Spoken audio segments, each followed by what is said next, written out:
us for another great webinar. We're just setting everything up. Give us a second here. So today we will be on Facebook Live as well as YouTube Live. And in the future, LinkedIn Live, Twitter Live, and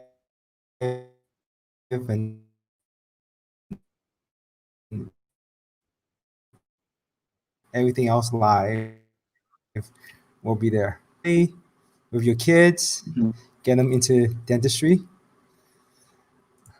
So just to start off, while we wait for everything to set up, we'll start a first poll. And that is, how did you hear about us, about this webinar? Is it Facebook, LinkedIn, Instagram, Twitter, from a colleague, friend, from one of the speakers? Great. So we have a new time and schedule today.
Mm.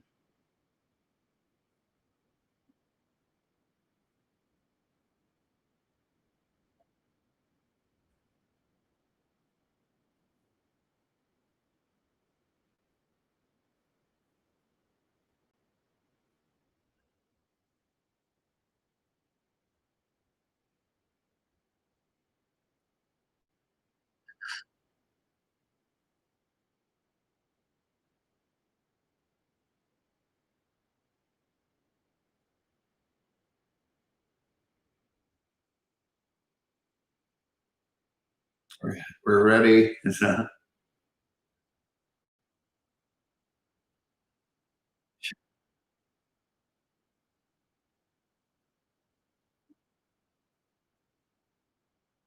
Mm.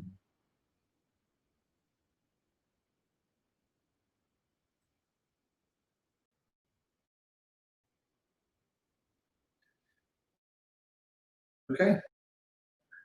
So the things we one of the reasons about this particular is very important at this particular time is because as we received the law, we could go back to practice a bunch of new challenges. And we have learned over the first week or two, it's there's a lot of administration, a lot of changes in protocol that have to be done even prior to the dental appointment. And so we wanted to we were looking for ways of decreasing that workload, the burden of that workload, and trying to find more efficient ways of accomplishing those things. So Dr. Carroll, obviously with his background, he can speak a little bit to what the importance of these is. As onerous as these regulations and things can be, there's a real. It's really important that we are able to follow them as closely as possible. And from our perspective, we would like to just make sure, from a dentist perspective, we definitely want to make sure that we can get that done as efficiently as possible. So, Dr. Carroll, do you want to add anything to that? And then before we get into the presentation,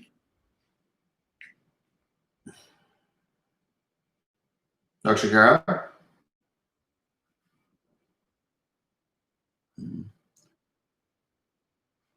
Okay.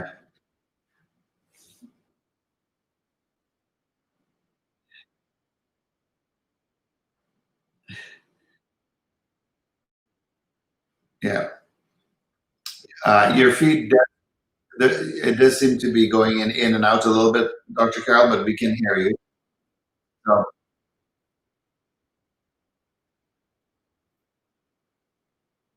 okay. Yeah.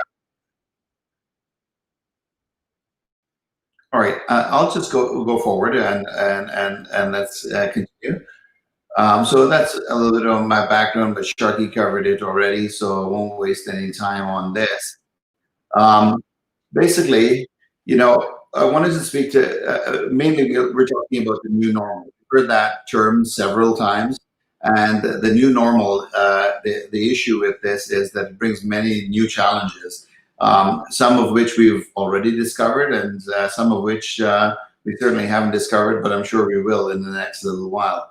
Sharky mentioned the ability to try to be possible.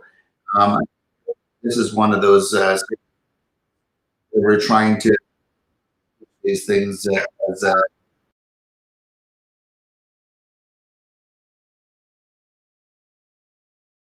continuing on and functioning basically. So I want to focus on just the pre-treatment aspect. So the first problem we have before we can even get get a patient in for an appointment is we need to obtain consent to treatment forms for every patient because we are still in a state of emergency and we still need to advise the patients of certain things and get their consent to treatment in the COVID environment. If this is not done ahead of time, then we risk preparing for the patient only to have them decline or have a contraindication to the treatment at the present time. So we've got the consent to treatment and we've got the screening questionnaire to accomplish. With the increased cost of and shortage of PPEs, decreased efficiency due to fallow time, our favorite new term, I'm sure for everybody on there, it's fallow time, and increased time to prepare and turn around every operatory. We certainly can't afford to set up for a patient and find out at the last minute that we can't treat them or they choose not to be treated. So additional admin tasks. This is kind of a look of most of our staff during the first few days back to work.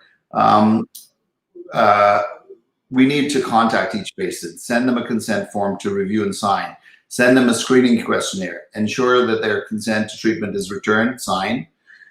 This is adding numerous phone calls, etc., because patients are not familiar with this process and they're wondering what this is all about. Collecting and reviewing the answers to the questionnaire, making sure we don't miss any information that could be a risk factor and a contraindication to treatment. We have to document consent to treatment in the charts. We have to document the results of the COVID-19 screening in the chart as well. And we're constantly updating our schedule, meaning the appointment book, to try and indicate who's already received a form that was sent out, who has signed and returned these forms, who hasn't, and constantly trying to contact them to get all these things in place before we can even schedule the appointment. So any administrator out there will know that this is usually a tremendous amount of work without this added, and it's enough trouble getting patients in for their appointments at the right time on a normal basis, and this is certainly adding to that. So we need to try and find ways to work smarter, not harder, and as usual, that usually ends up meaning that we have to turn to technology in some way, shape, or form. So I want to introduce you to today. The main meat of the presentation is going to be that we're trying to,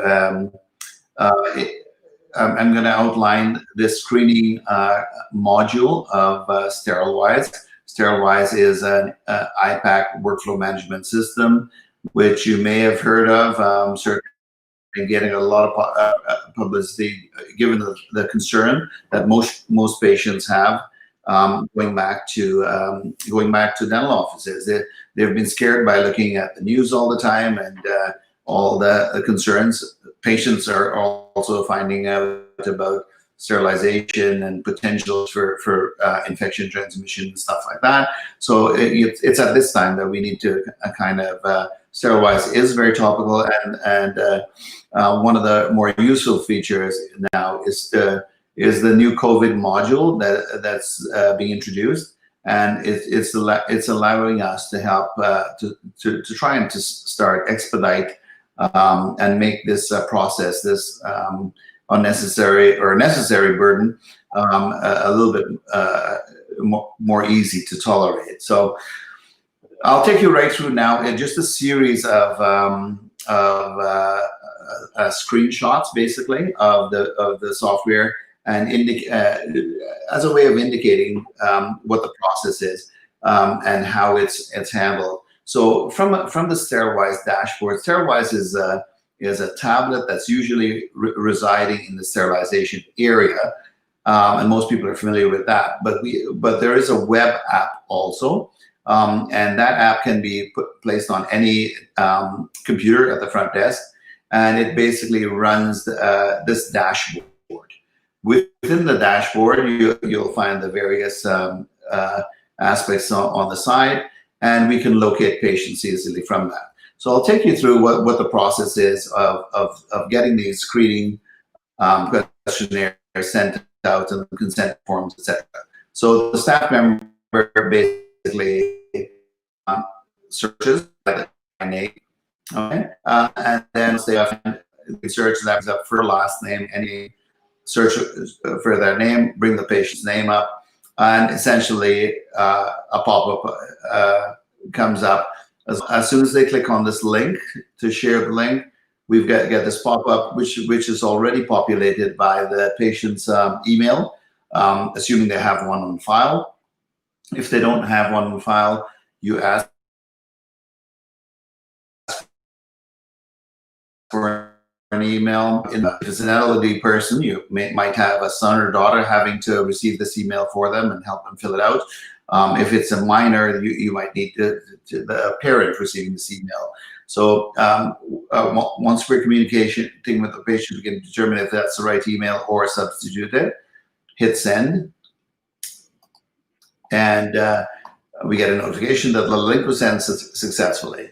At that point, the email is received by the patient, and it's just a brief introduction that as for your assessment, you need to click here. The patient simply clicks there, and that can be from their computer, laptop, tablet, or smartphone these days.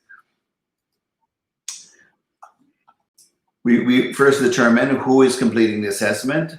There, Jackie, this is prior to the appointment for Jackie, we need this assessment completed. It's to be completed by Jackie or on behalf of them. Are you Jackie Pullen? Yes. Therefore, we can now start the assessment. We confirm the details and make sure we've got the right person. Okay. And the first thing is the consent to treatment.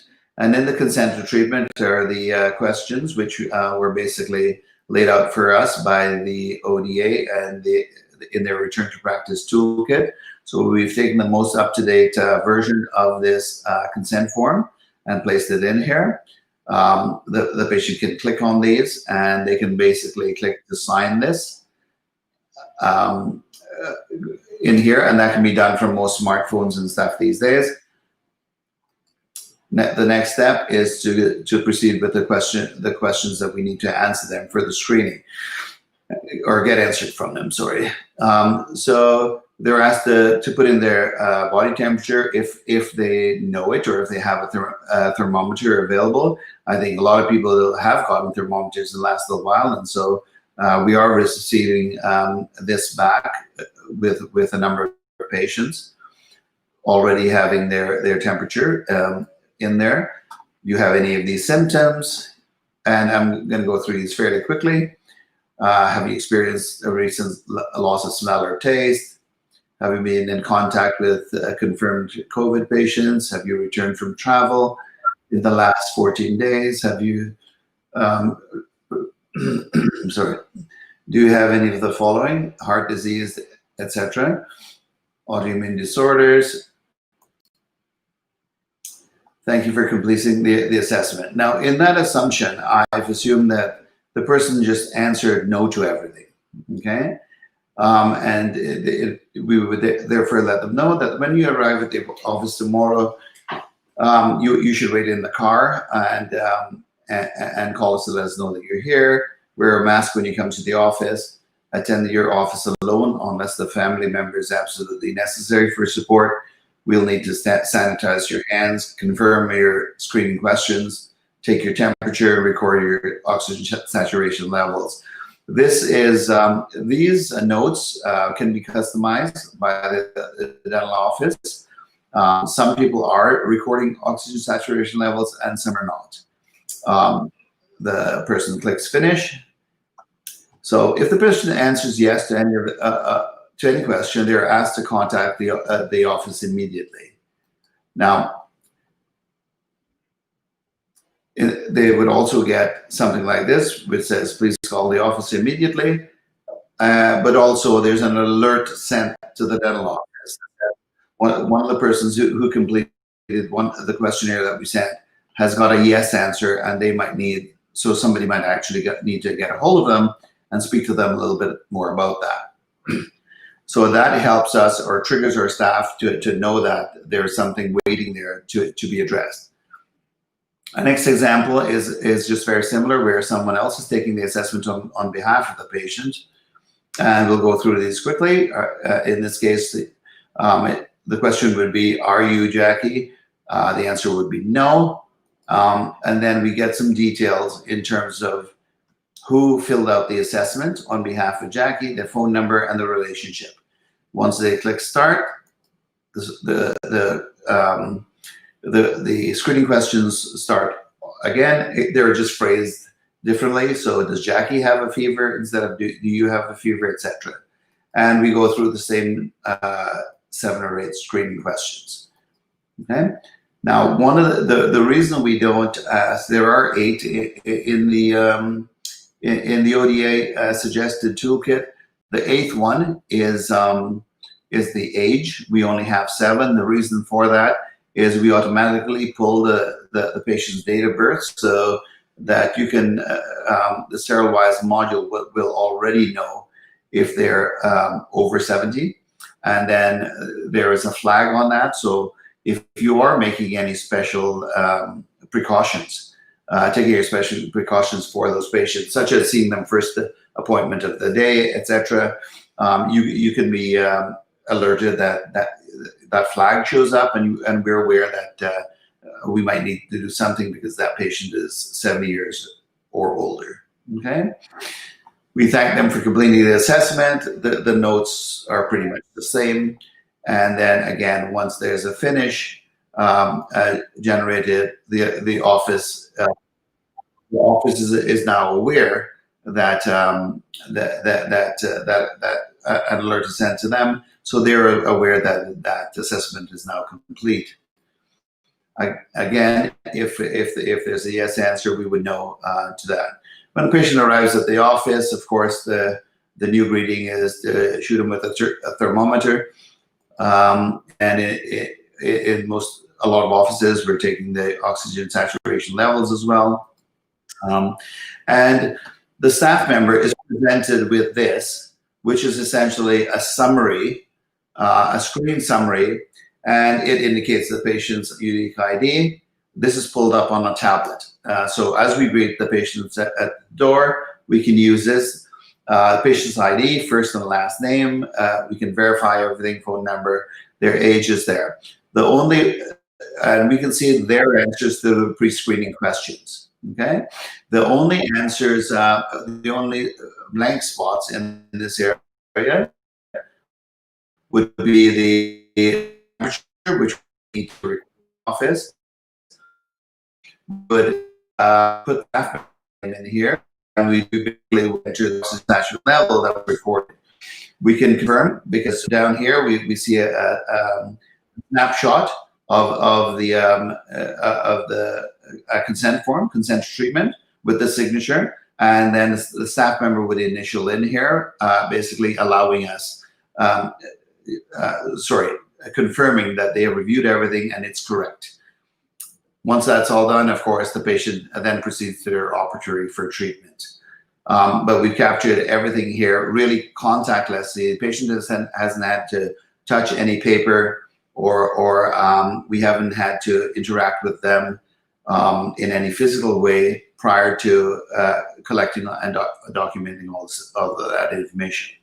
Next, there's an example of a report that is generated for each patient after each appointment. So after the appointment is complete, the office receives this PDF report by email. And so the PDF report basically contains all the information that we saw before.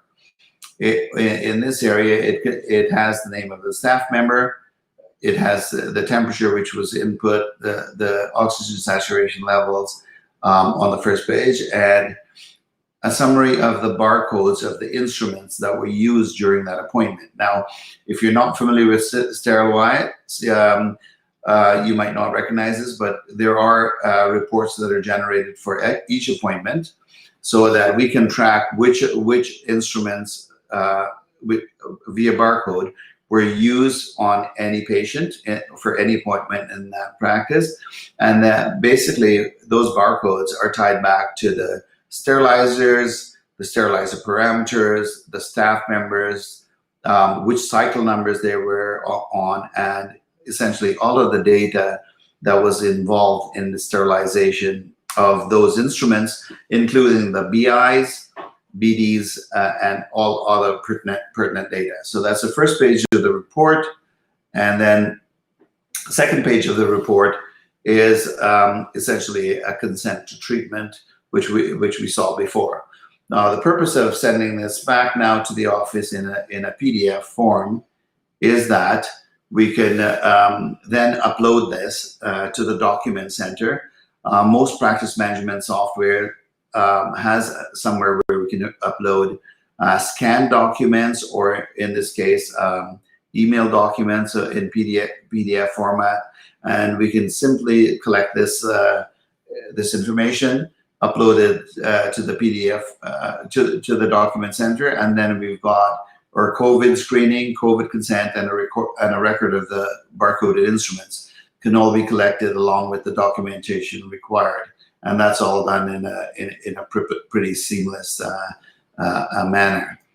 So there is a process also for screening staff. Okay, and during the staff screening, the staff member receives an automated system-generated email every night. If they are scheduled to work the next day, they would basically take the assessment then. Since staff are familiar with most of the questions that are needed, we basically just ask them to confirm the absence of symptoms. Okay. And do you have any follow symptoms? Again, we're looking for a no answer and signature digitally. Okay, all no's. We get a message that we look forward to seeing you tomorrow. If there is a yes answer, the person is asked to contact some designated person, office manager, supervisors, as soon as possible and prior to coming to the office. And the alert would also be sent to the office manager. So we ask the staff member to contact them, and we also get alerted that this staff member has a yes answer to one of those questions. So once all of the staff members have entered their information, we get a daily staff screening report, which compiles all of this information in there. I've asked the group at SterilWize to include the AM and PM temperatures screening as well, so that little modification is coming, because there are one of the suggestions, I guess, that we had from theirs is that temperature should be taken twice a day for each staff member, and the questions confirmed if they're working a longer day. Okay. Therefore, I think it makes it a little bit easier for the admin staff, because this is all stuff that has to be done prior to us starting to discuss, hey, Mr. Smith, you need a filling, or you need a crown, or you're overdue for your hygiene, or whatever else they might need at that point. So, you know, we still have all our normal admin tasks and stuff to do, but essentially that's all. This process helps us accomplish a number of those things, and most importantly, we don't need clipboards, we don't need paper forms, and a lot of it can be accomplished before the patient actually comes to the office. And as I said, we really don't want to have that patient get all the way to the office, have the operatory prep for them, have staff members in PPE, and then find out there's an issue. So we try the ability to try and do as much of this as possible is really helpful as far as efficiency goes, and you know, the ability to try and get patients to complete that as much as possible. Okay, so I'm just going to put this up there because this is the SterilWize contact information.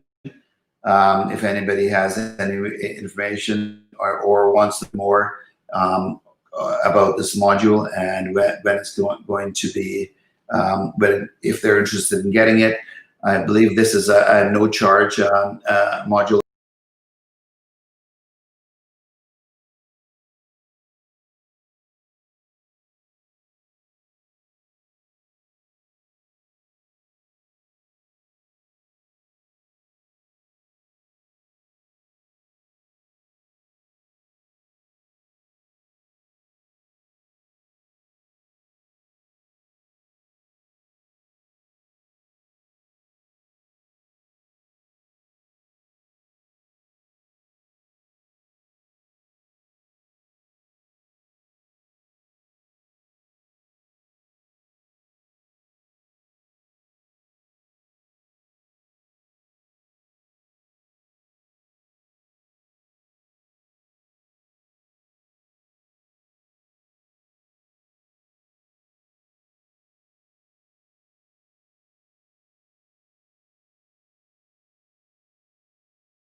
it basically let us know that all of this information had to be collected prior to appointments with patients, etc. So the rest of the task was left up to us. So after staff meetings and grabbing all our staff together and figuring out who's going to how are we going to coordinate this, without this tool, what is left to is a number of different phone calls. Okay, we got to call the patient and tell them that there's a screening form. Then we have to fax it or email it to them. When we email it to them, we got to make sure they've got it. They can print it or they can access it in some way, shape, or form to answer the questions or to go over the questions for us. In a lot of cases, patients want to actually sign the form. They want to tell you verbally that that's the issue, and then they want to sign the form in person when they get there.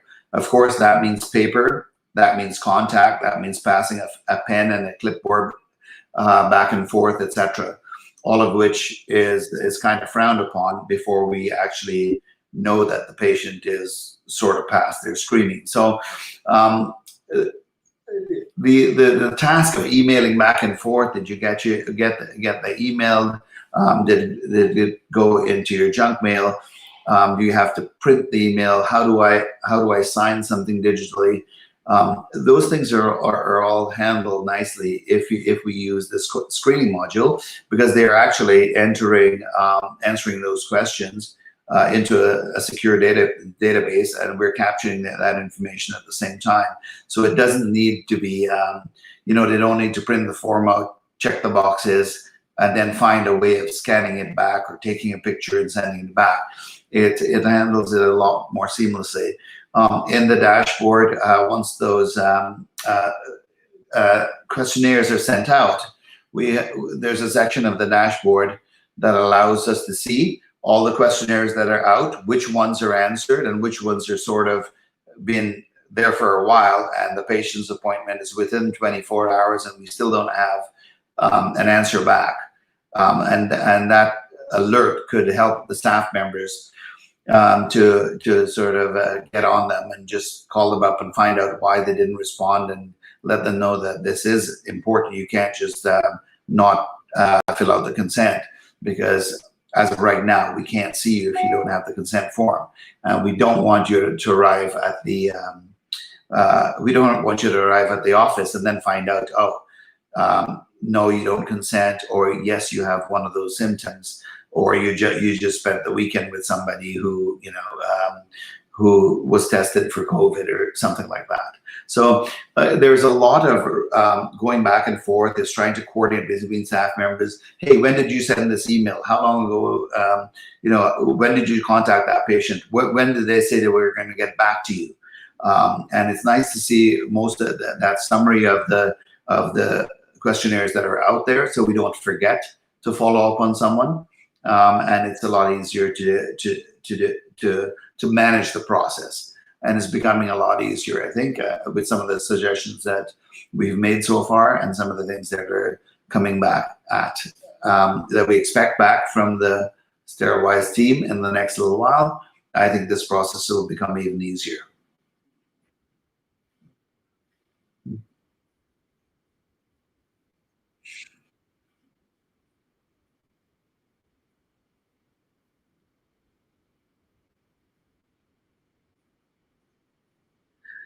Well, the truth is the practice management systems don't have any data collection points right now.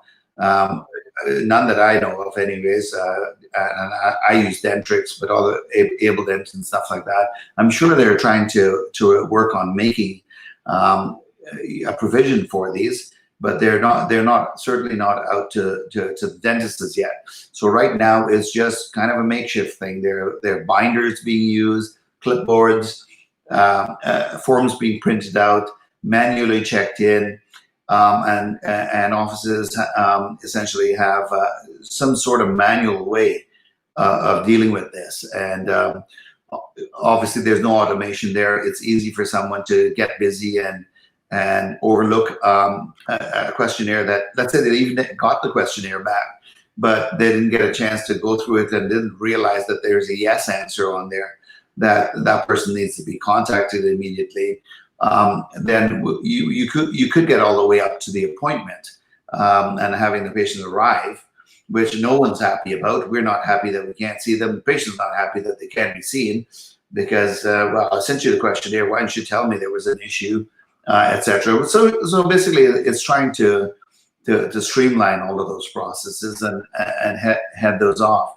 And I think the automation of that technology and the ability for it to send us alerts at critical times or when certain events occur does help the dental office. It's still a chore that we wish we didn't have to do, but you know, if we can utilize, I know the first week we did it the manual way, and in that week we basically called in an extra staff member who just to task this, to help out with some of the phone calls and all the questions that had to be answered.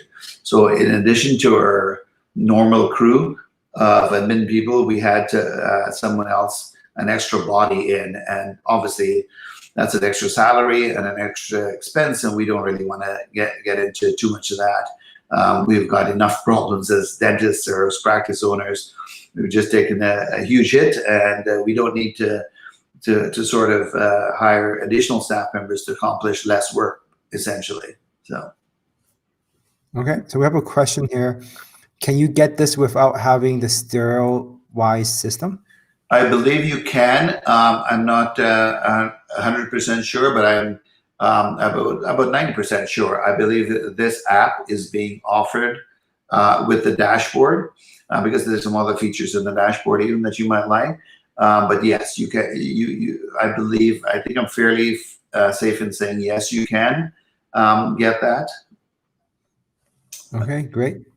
Okay. And so can you, is it possible for me just to estimate the number of hours that an office would save using this rather than, as you mentioned, you had a full-time staff come in. Is there kind of a metric that an office can save in number of hours? I certainly think it's an extra body. Like we typically have about 3 or 4 people at the front desk. But on the days we had 3, we certainly had to add a 4th. Between our treatment coordinators and the administrators, and remember that we are managing fewer appointments because we truthfully we don't have enough staff members available, right? And we still have some staff members who are not able to come back yet. Some producers, we've got the hygiene association issue hanging overhead. Hygienists are being conflicted because their college is telling them one thing, we're hearing and our college is telling us a different thing. So we're managing much fewer appointments in the schedule, and it's still taking more administrative time. So you know, like if hopefully we can get back up to our normal clinical schedule or normal production schedule, but without this, I could see it being, you know, a huge burden on the admin staff of trying to coordinate all these appointments. And first of all, they got to make sure the patient shows up and shows up on time, and in some cases wait in the parking lot and all that. And this is all in addition to the challenges we normally face with trying to get patients to schedule their appointments and stuff like that, and answer their questions about their appointments and why they need it, if this is going to be covered and all that kind of stuff, which the front desk usually handles. Now we've got this additional level that's creating, you know, a real burden at the admin level, for sure. Okay. Okay. So can we maybe get Dr. Carroll back on? Dr. Carroll, can you hear us? Are you able to hear me? Yes, we got. Yeah, perfect. Okay. Perfect. Yes. As we all know, the whole landscape around infection control changed a few years ago, and particularly when the new standards of practice came out from the RCDSO. And one of the major items of change that occurred was the all of the documentation that you had to do. This is before COVID, and this is only adding to it. But what puts us at a higher risk than we've ever been at before is the fact that the government has announced that they're really going to up the contact tracing. And just to put that into context, neither public health nor the RCDSO comes into an office for just a random inspection. When an inspection occurs, it occurs for one of two reasons. Either a patient or perhaps a staff member has made a complaint, and that complaint has to be investigated. The second reason is for contact tracing. Now, that wasn't very common before, but now that COVID is with us, if a patient of yours tests positive within 2 weeks of being in your office, the public health will interview them to find out where they've been. And if your office shows up as one of those places, they'll, at the very least, they'll want to check to make sure that what Dr. Singh has been talking about was done properly, and that your records are meticulous in that regard. So I think the answer to an earlier question about whether you can do this without SterilWize yeah, I think you can. But the bigger question is, how do you create this, how do you lessen this burden of the total documentation of sterilization that already you were faced with as a result of the new standards, in addition to this new requirement? And in the long run, you're going to have to go to some kind of digital recording, automatic recording of the stuff, because it is just too expensive to have a staff member totally dedicated to it. And secondly, it's too fraught with human error. And so while you can do this for the COVID screening, you have to make very, very sure that all your other documents are in line too.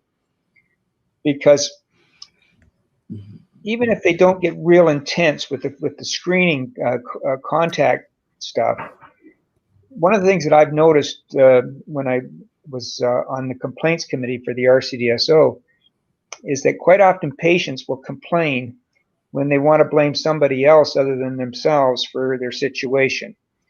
And if a patient tests positive, even though they haven't been careful with all the distancing and everything else, it's going to be likely that they will blame somebody else, and the dental office is an obvious choice to do that. And once the complaint is lodged, then not only will they be looking at the COVID screening, but they'll be looking at everything. And you'll be subject to an inspection, which has to take place when a patient makes a complaint. And so I think whether you look at SterilWize or any of the other systems, I think you've got to start to move to a documentation to protect the value of your practice and your professional reputation. You've got to have something in place that you can count on to create those documents that you didn't really have to have before. The areas of testing with and recording and documenting that your machinery was working correctly is much more comprehensive than it used to be. And attributing each load and the cassettes within that load to the patient's record is documentation that you didn't have.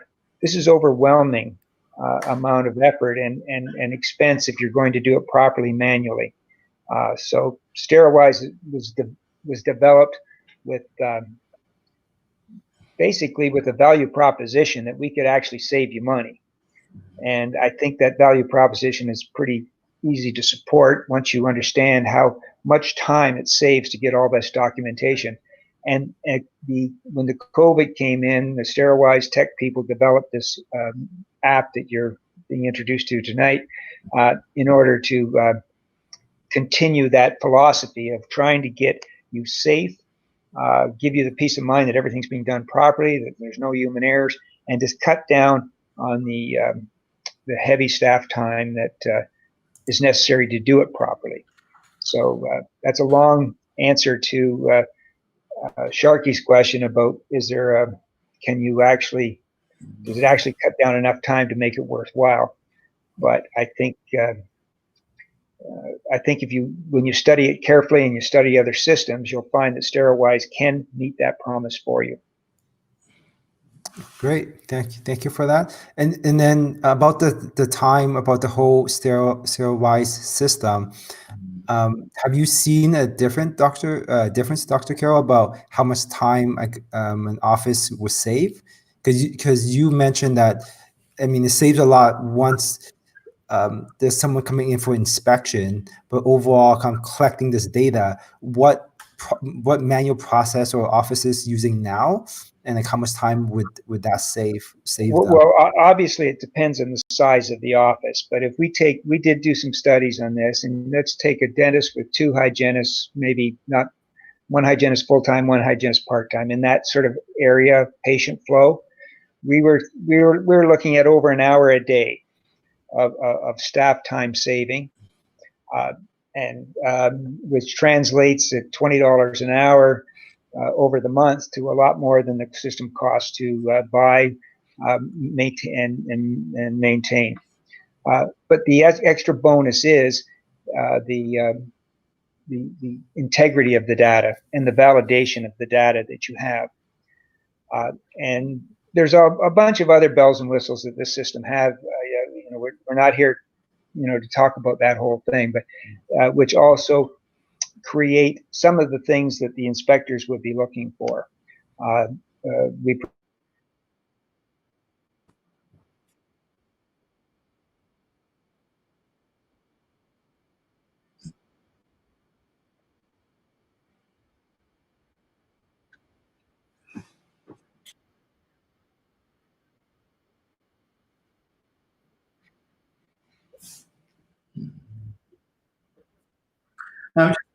I'd like to add a little bit to that. I'm just referencing this part down here, which anybody who owns SterilWize would be familiar with a resource center that stores a number of these, your SD sheets, your equipment manuals, IPAC manual, resource center, meaning the documents for IPAC, for the RCDSO's guidelines. Or it's now a standard, sorry, I should say RCDSO standard, any ODA things, CDHO, etc. So I wanted to elaborate on this a little bit, because even if you don't have the SterilWize system, this is now being included in the dashboard that we can see here. And there's a resource center down here. And in that resource center, you have MSD sheets, equipment manuals, public health guidelines. All of these reference documents and so on are asked for if you in the event of an inspection. And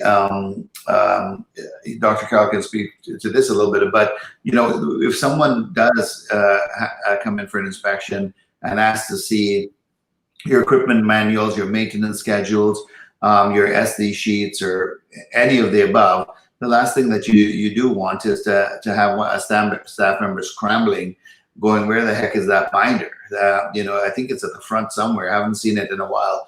And that obviously doesn't inspire confidence if somebody starts doing that. So being able to point to it and say, hey, here it is. Here's our IPAC stuff. It's all right here. From the tablet that's residing in the sterilization area, you could certainly click on it and point to it from right there. But if you were at the front desk or any other place where the web app and the dashboard's running, you certainly have all of these things available to you. And as you go through them, you can see you have the MSD sheets. If you just click on the MSD sheets, it gives you a list of all in PDF format, everything that you use within the dental office. Click on that will actually launch the PDF form for you. Equipment manuals, best practices for cleaning, sterilization, all the maintenance stuff, because your staff members have to know that.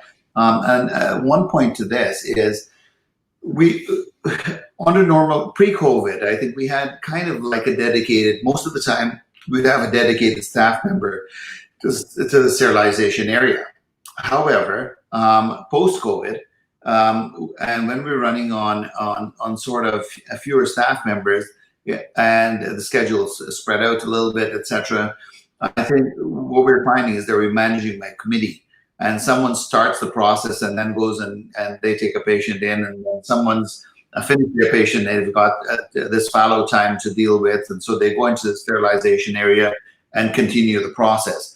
And the important thing with that is because the workflow is being managed by the barcodes. The barcodes are applied right at the beginning of the process and being managed through the process. The important benefit to SterilWize is that it knows where that barcode is in any in the sequence of events or in the workflow that has to happen. So it lets you know that it is at this step, and then it needs to go there, and ultimately to there. So as the staff member comes in and scans it, it tells you where you have to go and moves it along the process. So this management by committee that we've been forced into is helped, and we don't have to worry about, oh my, well, did this already get sterilized, or is it going in, or is it coming out, etc.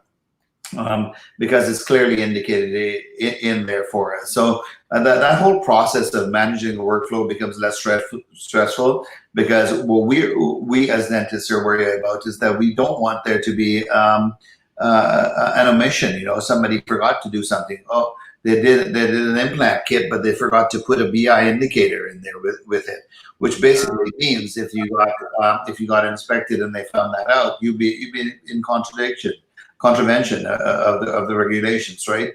And so those reminders pop up as soon as they scan an implant barcode, for example. It'll tell you, hey, put a BI in there, for example, and that can't be forgotten. So these little things that can happen while staff are doing 10 or 12 different things, multitasking at the same time, these little checks and balances are enforced by SterilWize, right? It takes you through the beginning of the procedures, all of these setups, etc. And this IPAC course that it refers to are videos that were from the University of Toronto's IPAC course, and they were sort of dissected up into a series of videos that basically tell you what you have to do. So if you've got a temporary staff member, somebody who normally doesn't work in the sterilization area, etc., and they're asking you about that, essentially, you know, if you were to click on one of these links, it would actually bring up a video like this. I'm not sure if we can run that right now, but it would actually bring up a video that would run right on the tablet and take the person right through the process of handling, of walking them through. This is what you got to do. This is how you do it, and this is the process. So it's basically online training as well that's available to staff members. I got trained 3 months ago, but I haven't done it since then because Katie was doing it. And today she's sick, so now I'm thrown in there, or she's not available. And so the ability to also Sharp's protocols, what to do in case, for example, right here, public health has Sharp's policy. What happens when you do stick yourself with a needle or a thing? Well, you go to the resource center and you click on this button, and it'll run through exactly what you have to do.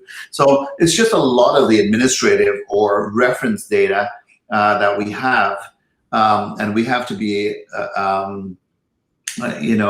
we have to be aware of, and we have to be familiar with it. Not only be familiar with it, but we have to have it available at our fingertips, so that in the event of one of something happening, it's there. And certainly in the event of an inspection, we can demonstrate that we've got this information readily available to our staff members, and so those staff members are well supported and are well educated and well trained in the processes, and therefore there's less likelihood that something will pop up.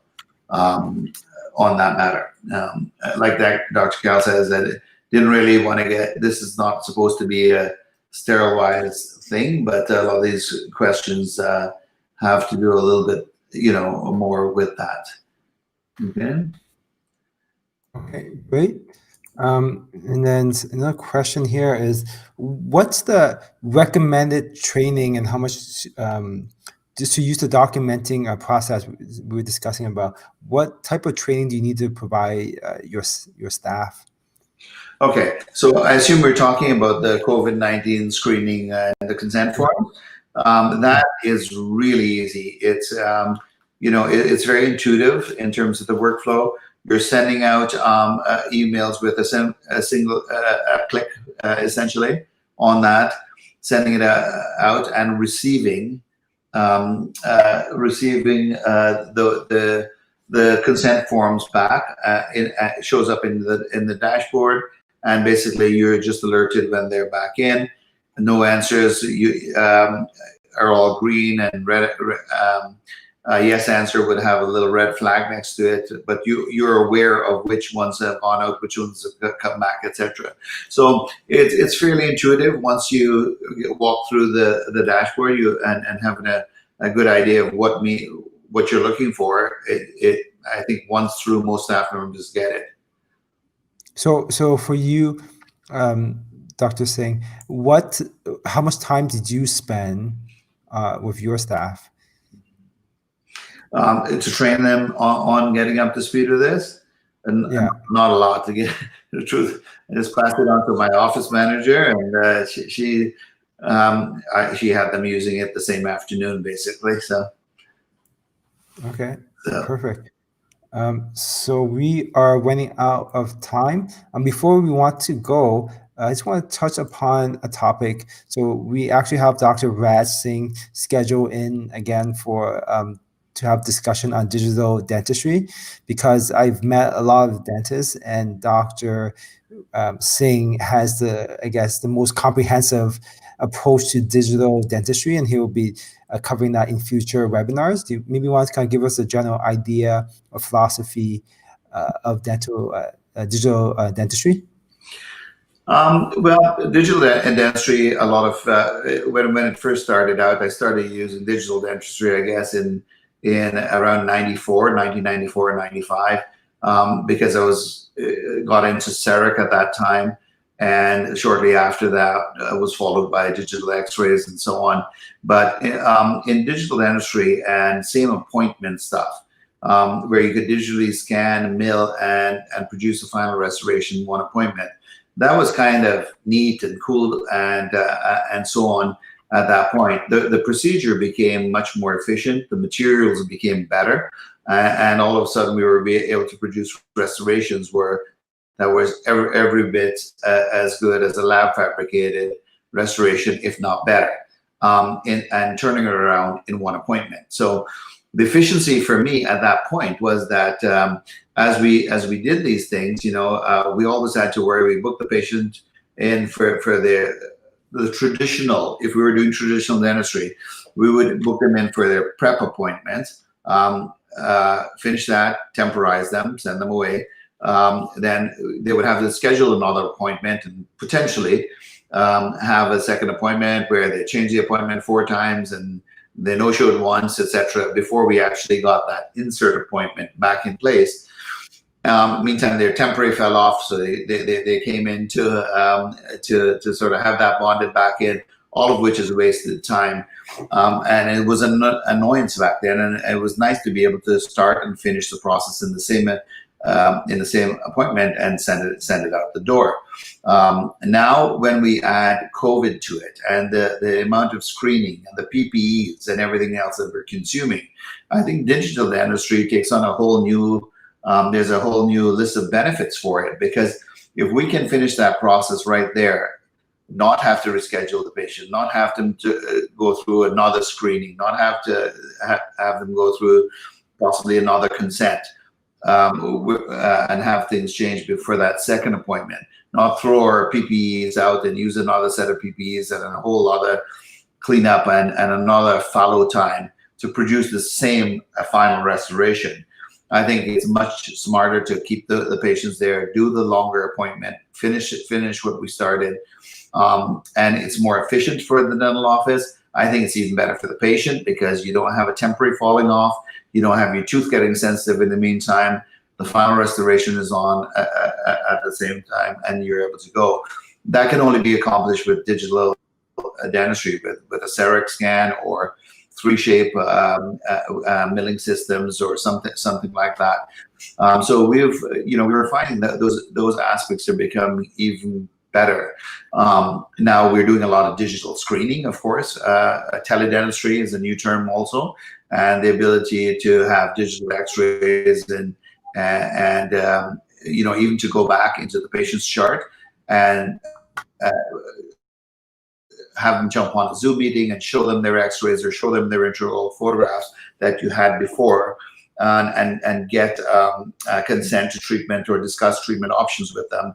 These things are all taking on a whole new meaning, and touchless and having a digital scan means that we're not putting impressions into patients' mouth, having them to transport them to the lab with saliva and so on. We scan the tooth or the arch, and we sterilize their scanners and wipe them down, and that's it. There's nothing moving or being transported to the lab or by a courier or whatever else in a plastic bag that we have to worry about. So in these days of being ultra aware of infection spread and stuff like that, I think digital dentistry, there's a whole bunch of aspects. So we'll get into some of those things in terms of how they benefit us, the business, and talk about treatment planning, patient education. We'll see appointment dentistry using intraoral scanners. We have an in-house lab, so we have milling units and stuff like that, and we make all of our final restorations, whether it be zirconia, titanium, etc. And there's a huge learning curve to that. So I've been doing a few presentations because there's been the interest there as to people who want to, I was one of the ones who was on what they call the bleeding edge, which is, I think, ahead of the leading edge. So we made all the mistakes and we learned all the things we had to do. And so maybe others can benefit from that by knowing, what are some of those pitfalls that we fell into and what you can do to avoid them. And 3D printers and prototypes and stuff like that. We make our own surgical guides. I'm a huge believer in guided implant dentistry, computer-guided implant dentistry. And we use a number of pieces of software with a cone beam CT scan to plan that implant ideally, and then do very non-invasive implant placements and surgery. And the results to a patient are quite remarkable, actually. I've been doing implants for about 25 years, but I can certainly tell you, we started doing almost exclusively computer-guided implants about 5 years ago, and it's just a night and day result. Patients go home, they go right back to what they're doing, no swelling, no bleeding, no bruising, etc.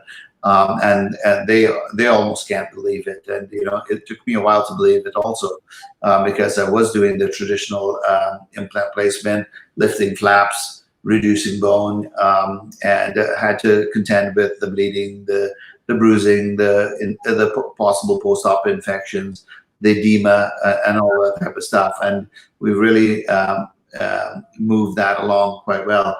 And I think this is the way of the future. I think eventually all implants are going to be computer guided. Now, if you put that in the context of today's, where we are today, if we can do a non-invasive treatment and we don't have to cut that patient open and have to contend with bleeding or saliva transmission and etc. It's just a much safer environment anyways. There's less risk of anything going on. By placing a surgical guide over your surgical site and placing an implant through it, it's essentially isolating that area. Almost, but not quite, but almost like you put a rubber dam over it. You're working through the guide, which is not going to allow anything to splash up and worry about aerosols, and certainly minimize aerosols and so on. So I think there are a lot of benefits to these things that are kind of taking on a whole new meaning, and therefore I think there is we'll see more adoption of these various kinds of technology as we go along, and in some ways COVID and this little catastrophe that we're going through may speed us up along that process, but I think the patient benefits in the end. Because there are a number of, once we get past the learning curve and know what to do, I think dentistry becomes a lot easier as well. And dentists will benefit, will enjoy doing dentistry like this instead of some of the challenges we had with traditional dentistry. Okay, great. Thank you very much, Mm-hmm. Dr. Singh. Thank you, Dr. Carroll, for joining us today. You're welcome. Could I just say one thing about being in the profession as long as I had?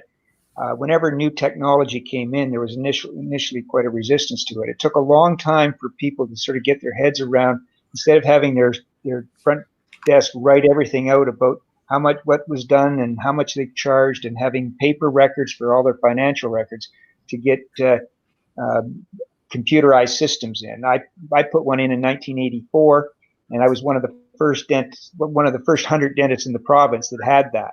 And it took a while, even after that, before it became commonplace for dentists to have their financial records of office appointments and charges and that computerized.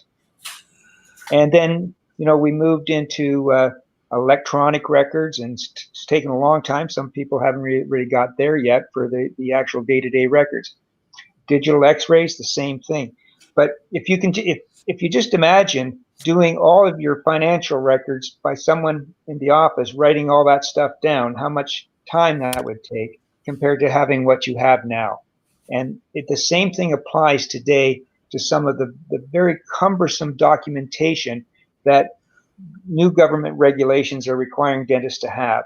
So it really is important to start to look at some of these options if you're going to reduce your workload for your staff, and therefore your cost to you to accomplish that. Yeah, definitely. Whenever there's a big shift or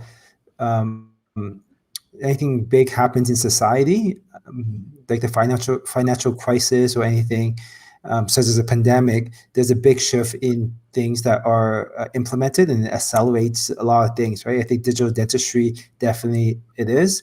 And now it's more important than ever for a dentist to be more optimized and efficient in the way they run their practice, because your profit margin is going to get squeezed, at least for the next year or so, before we reach kind of a new equilibrium. I think based on a panel discussion yesterday, things should go back to, profitability for dentists should be back in about maybe a year or two. But from now until then, there'll be a lot of regulations, a lot of things that change.